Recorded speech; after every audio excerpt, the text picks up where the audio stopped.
O capítulo começa com nossas divas, ou melhor, as nossas lindas mulheres deste mangá, Agora é só esperar.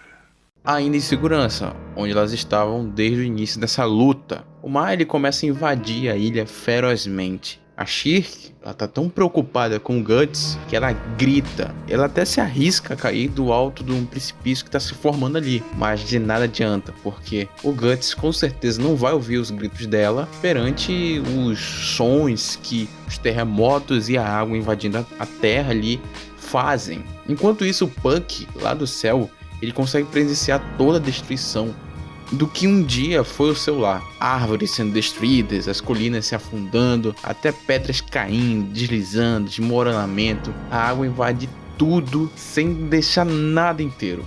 Todas as crianças e seres mágicos que habitavam na ilha estão desesperados, correndo para o mais alto que podem para escapar da inundação. A gente acaba retornando pro Guts, que ele tá em choque por não ter conseguido feito nada contra o Griffith novamente. Ele tá se apoiando ali na matadora de dragões. O Guts se autocastiga com um único pensamento, dizendo para si próprio: não consegui acertar nenhum golpe. Guts sequer tem forças para se levantar e sair dali, porque quando se abre a nossa visão ali do painel, a gente vê que ali do lado dele tá desmoronando, o solo tá caindo, mas o Guts nem liga. Ele tá tão arrasado que tanto faz ele tá ali ou não, se ele vai viver ou não, ele tá em choque, entende? Ele nem sequer tenta se salvar. O impacto dessa luta foi tão grande que causou isso nele. E ao fim, o imponente e extremamente cativante altar do Rei das Fadas, ele cai.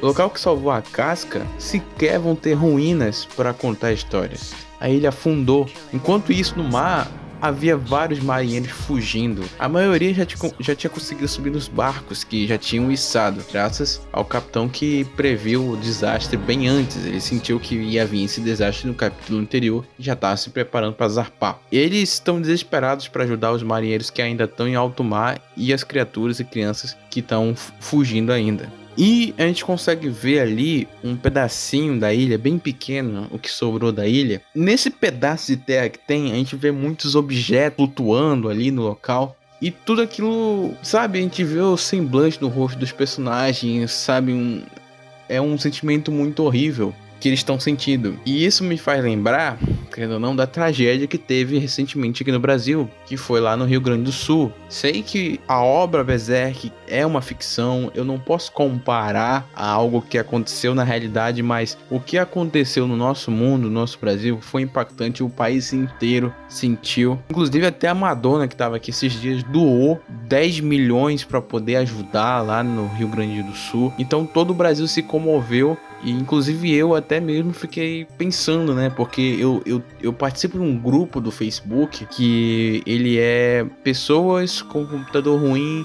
Eu não lembro se é o 5.0 ou 6.0. Teve muita gente que participava desse grupo, tinha esse computador e perdeu isso. Não só o seu computador, como também a sua casa. Então, só naquele grupo, que a maior parte do tempo era zoeira, era meme, eu acabei presenciando pessoas tipo, começando do zero. Além de perder um computador, perderam casa, perderam móveis, perderam... Sabe? Vão começar tudo do zero. Então, eu não conheço ninguém de lá, assim, mas, cara, só de você ver a cena das pessoas realmente é chocante. E como isso aconteceu e eu fui fazer a análise desse capítulo, eu percebo que realmente a história de Berserk é sobre você ter algo e perder ele rapidamente. A história foi pesada nesse ponto de novo, por mais que não seja um choque pro leitor como foi o Eclipse, mas aqui também é o impacto que a história cria na narrativa e para todos os personagens do grupo do Guts e personagens que não tinham nada a ver com o grupo dele. Sem nenhum aviso, tudo isso aconteceu.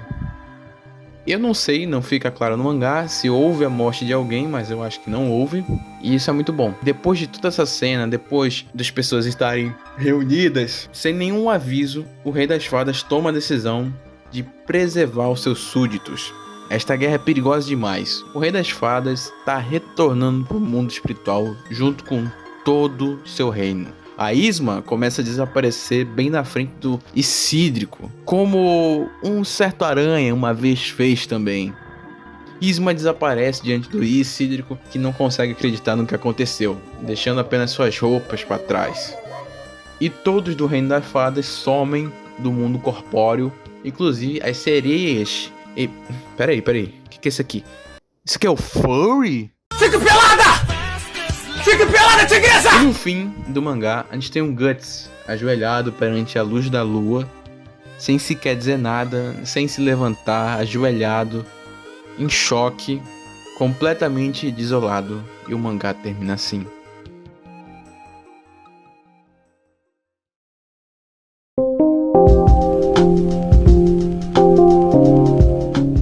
Fala pessoal, esse capítulo teve aquele sentimento que foi bem corrido, mas eu acho que não foi de propósito. Os autores, afinal de contas, eles tratam essa tragédia com muita rapidez. E isso, de fato, é o que acontece durante uma tragédia. As coisas acontecem muito rápidas. Mas apesar disso, eu tenho algumas críticas sobre alguns quadros desse capítulo, que seriam quadros que representam a destruição da ilha. Eles deixaram a desejar em alguns detalhes. Eu senti uma grande confusão em alguns deles e não tanta clareza na destruição.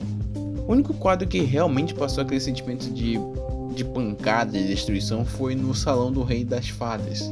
Mas, sério, tem alguns quadros que realmente estão deixando a desejar, mas o quadro final ali do Guts, nas margens ali da devastação, tá simplesmente incrível, carregando todo aquele peso de tristeza que precisava nessa cena. Tá perfeito.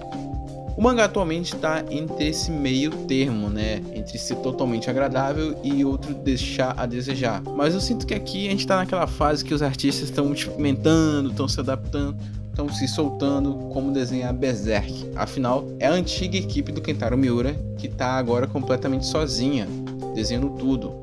E também tem o Koji Mori, que tá supervisionando ali, dando os toques ali. Mas ele, apesar dele tentar chegar perto ali do estilo do Kentaro Miura, por mais que você tente imitar o estilo de algum artista, sempre vai ser diferente porque você mesmo tem seu toque especial no desenho. Só que eu vi ali nos capítulos mais atuais, infelizmente a gente não tá ainda nos capítulos atuais, que a arte tá ficando incrível.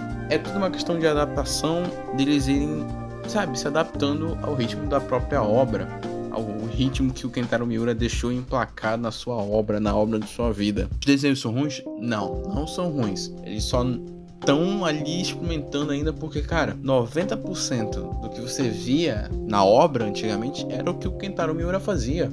Ele tinha sua equipe, mas o cara ia lá fazer tudo, sombreamento, rachura, película, então era muito difícil deixar tudo na mão dos outros ali da sua equipe. Não que eles fossem incompetentes, ao contrário, eles estão mostrando ali que eles são bem capazes atualmente. Eles têm uma capacidade, inclusive, ele tinha começado uma nova obra, que inclusive eu vou retratá-la aqui no canal ainda, trazer ela aqui no canal, para os seus ajudantes começarem a pegar a prática ali. E sinceramente, você ser assistente do Kentaro Miura, você deve ter pegado muita coisa, muita dica, muito macete ali dele. Então os caras são bons mesmo. O Kentaro Miura não ia botar qualquer um ali pra ajudar ele. E mesmo que botasse, ele ia ensinar, porque o cara é muito foda.